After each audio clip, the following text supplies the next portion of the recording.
Bismillah. Assalamualaikum warahmatullahi wabarakatuh. Alhamdulillah, wassalatu wassalamu ala rasulillah. Kelihatannya subuh ini subuh terakhir di bulan Ramadan. Hari ini hari terakhir Ramadan tahun 1446 Hijriah. Insya Allah nanti malam kita akan mulai takbiran. Besok sholat Idul Fitri. Semoga Allah Ta'ala terima semua amal ibadah kita. Dan mudah-mudahan Allah Ta'ala sampaikan kita kepada Ramadan tahun yang akan datang. Saudara-saudara yang dirahmati Allah Subhanahu wa Ta'ala, saya ini baru kembali menemani jamaah dari Mekah selama 40 hari, sebulan di Jawa Timur, kemudian mereka berangkat ke Kamboja, kemudian 10 hari terakhir di Bengkulu. Beliau ini bercerita tentang sepak bola. Orang Saudi juga suka main sepak bola, sama dengan orang Darul Islam. Kemarin Indonesia lawan apa?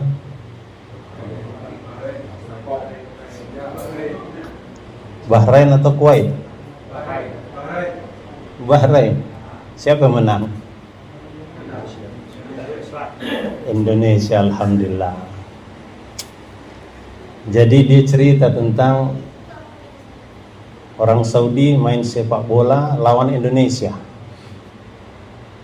Entah di mana, tapi ini sebuah stadium besar, ratusan ribu datang penonton, kedua kesebelasan berada sebelah kanan sebelah kiri, kemudian wasit berada di tengah-tengah, kemudian peluit ditiupkan, terjadilah permainan kesana kemari. Tapi ada yang aneh dalam permainan ini. Setelah capek, bola ditendang ke kanan, ke kiri. Kadang-kadang dikasih kawan, kadang-kadang dikasih lawan juga. Bola kadang naik, kadang turun, kadang keluar lapangan, kadang masuk lagi ke dalam lapangan. Ada yang aneh. Ternyata permainan ini tidak ada gawang. Jadi pemain itu lari ke sana kemari tidak tahu dan tidak ada semangat. Akhirnya penonton juga kecewa, bubar penonton. Lama-lama satu demi satu pemain juga bubar. Kenapa? Karena tidak ada gawang. Saudara-saudara sekalian, ada orang berpuasa, kata beliau, ini tidak ada gawang, tidak ada target. Padahal dijelaskan dalam Al-Quran yang setiap malam disampaikan oleh para da'i-da'i kita. Ya ayyuhalladzina amanu kutiba alaikumusiyam kama kutiba alal ladzina min qablikum la'allakum tattaqun. Targetnya, gawangnya itu adalah takwa.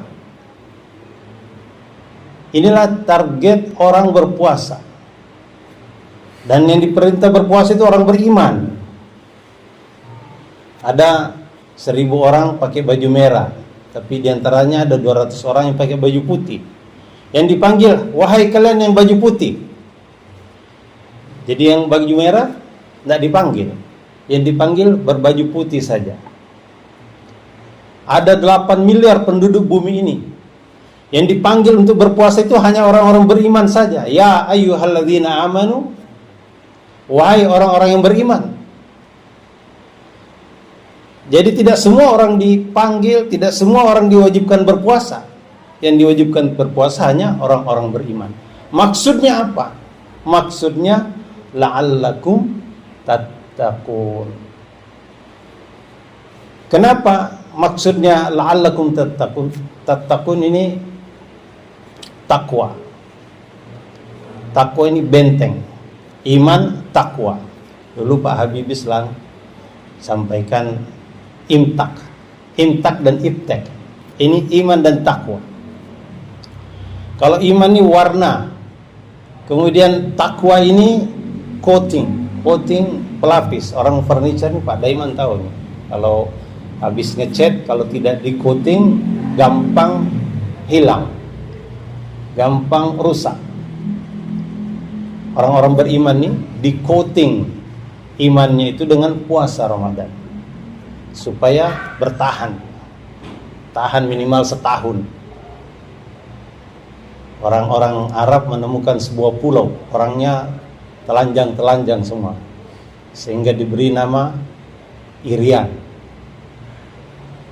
Irian itu artinya telanjang. Kata Nabi, al-imanu urian walibashut taqwa. Iman itu telanjang dan pakaiannya adalah takwa. Kenapa menjadi penting yang namanya mengusahakan takwa? Karena ada 4 janji Allah Subhanahu wa taala kepada orang yang bertakwa. 1, mayyattaqillaha yaj'al lahu makhraja. Siapa yang takwa, Allah akan berikan jalan keluar dari semua masalah-masalahnya. Semua orang ada masalah. Ada orang punya masalah dengan istri, ada orang punya masalah dengan anak, ada orang punya masalah dengan mantu, dengan mertua, dengan tetangga. Ada orang punya masalah dengan atasan, dengan bawahan, macam-macam. Ada orang punya masalah dengan utang bank. Ada orang punya masalah dengan pagar laut, kafling langit. Masing-masing orang punya masalah. Tapi mayyattaqillaha yaj'al lahu makhraja. Siapa yang bertakwa, Allah akan berikan jalan keluar dari semua masalah-masalah. Bahkan dalam tafsir Ibnu Abbas radhiyallahu katakan, seandainya langit ini jadi besi dan bumi ini jadi tembaga, kemudian langit ditimpakan ke atas bumi, niscaya orang takwa tetap ada jalan keluar. Itu keuntungan orang takwa yang pertama. Kemudian keuntungan yang kedua bagi orang takwa, mayyattaqillaha yaj'allahu min amrihi yusra. Siapa yang bertakwa kepada Allah Subhanahu wa taala, Allah akan adakan baginya kemudahan dalam setiap urusannya. Jadi kalau ingin dimudahkan urusan kita, takwa jalannya. Urusan dengan sekolah, urusan dengan kampus, urusan dengan dosen, urusan dengan rektor, urusan dengan RT, urusan dengan RW, dengan lurah, camat, bupati, gubernur, presiden, urusan dengan kapten, dengan jenderal, urusan dengan polisi, SIM-nya ditahan, motornya disita. Sekarang undang-undang penyitaan aset sudah disahkan untuk menyita aset sepeda motor yang tidak dibayar pajak selama beberapa tahun, sudah disahkan. Tapi konon aset untuk menyita harta yang dirampok belum disahkan. Di bumi tidak disahkan, tapi nanti di akhirat pasti sah. Tidak ada yang dapat bersembunyi dari pengadilan Allah Subhanahu wa taala. Siapa ingin masalahnya dimudahkan, jalannya jalan takwa. Ayyattaqillaha yaj'al lahu min amrihi yusra. Kemudian janji ketiga kepada orang yang bertakwa, mayyattaqillaha yukaffir anhu sayyi'atihi. Allah akan tutupi aib-aibnya. Allah akan tutupi kekurangan-kekurangannya. Dia ikut tender, ada sedikit kurang, Allah tutupi sehingga menang tender. Ini keburukan-keburukannya ditutupi oleh Allah Subhanahu wa taala. Kalau Allah yang tutupi keburukannya, maka malaikat Jibril juga nggak bisa iseng untuk bongkar-bongkar. Kalau tidak nampak kekurangannya, tidak nampak dosa-dosanya, tidak nampak aib-aibnya, pasti ini orang ahli surga. Ini keuntungan ketiga menjadi orang takwa. Kemudian yang keempat, yang terakhir, wa yu'zim lahu ajra. Allah akan lipat gandakan pahalanya, lipat gandakan keuntungannya.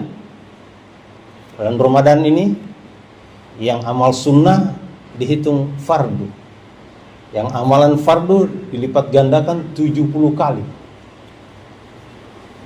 Tapi orang yang bertakwa ini unlimited, sesuai kehendak Allah Subhanahu wa ta'ala. Berapa banyak Allah inginkan dilipat gandakan, begitulah Allah Maha Kaya. Maka kemarin ketika bersama-sama dengan jamaah dari Mekah, saya heran, kalian ini kan ada Ka'bah, di sana ada tempat orang tawaf, di situ ada satu pojokan namanya Multazam, tempat doa-doa makbul. Di sana ada Maqam Ibrahim, sebelah sana ada Safa Marwah, dan sholat di Masjidil Haram itu 100.000 kali nilainya dibanding sholat di masjid lain. Hari-hari kalian bisa minum Zam-Zam, bahkan bisa mandi air Zam-Zam. Kenapa kalian tinggalkan? Satu kali sholat di Masjidil Haram sama dengan 100.000 kali sholat di Masjid Darul Islah. Yang pandai menghitung coba hitung, 100.000 dibagi 365 hari. Setahun tuh 365 hari, sama dengan 273 tahun. Kita sholat subuh 273 tahun di Darul Islah, baru sama dengan satu kali sholat subuh di Masjidil Haram. Jadi saya tanya, kenapa kalian tinggalkan? Itu satu kali sholat, dalam sehari minimal 5 kali sholat. Jadi 273 dikali 5 sama dengan 1369 tahun. 1 milenium lebih. Satu hari sholat di Masjidil Haram. Saya tanya, kenapa kalian tinggalkan? Dia bilang, dalam surat Taubah dikatakan bahwa siapa yang keluar dari Allah Subhanahu wa ta'ala itu lebih besar nilainya daripada mengurusi masjid, menjadi pengurus DKM Masjidil Haram. Aja'altum siqayatal haji wa imaratal Masjidil Haram kaman amana billahi wal yawmil akhir wa jahada fi sabilillah la yastawuna indallah. Tidak sama menjadi pengurus DKM Masjidil Haram, memberi makan, memberi minum, memberi tempat tinggal kepada orang yang haji, tidak dapat dibandingkan dengan orang yang beriman kepada Allah Subhanahu wa ta'ala, kemudian berjuang di jalan Allah Subhanahu wa ta'ala. Karena ini perintah Nabi, keluarnya Allah Subhanahu wa ta'ala, perintah Nabi. Para sahabat jumlahnya 124.000. Tapi ini para ahli menemukan kuburan mereka yang ada di antara Madinah, Makkah atau di tanah Hijaz hanya lebih kurang 10.000. Artinya 113.000 seluruhnya meninggal di luar negeri. Kuburan sahabat di Jordan itu lebih kurang 35.000 orang.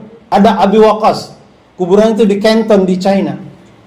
Abu Ayyub Al-Ansari kuburannya di Turki. Bilal bin Rabah kuburannya di Damaskus. Muaz bin Jabal kuburannya di Yaman. Dan banyak sekali. Konon ada juga yang ke Indonesia atau paling tidak lewat Kepulauan Indonesia dan wafat di Sumatera.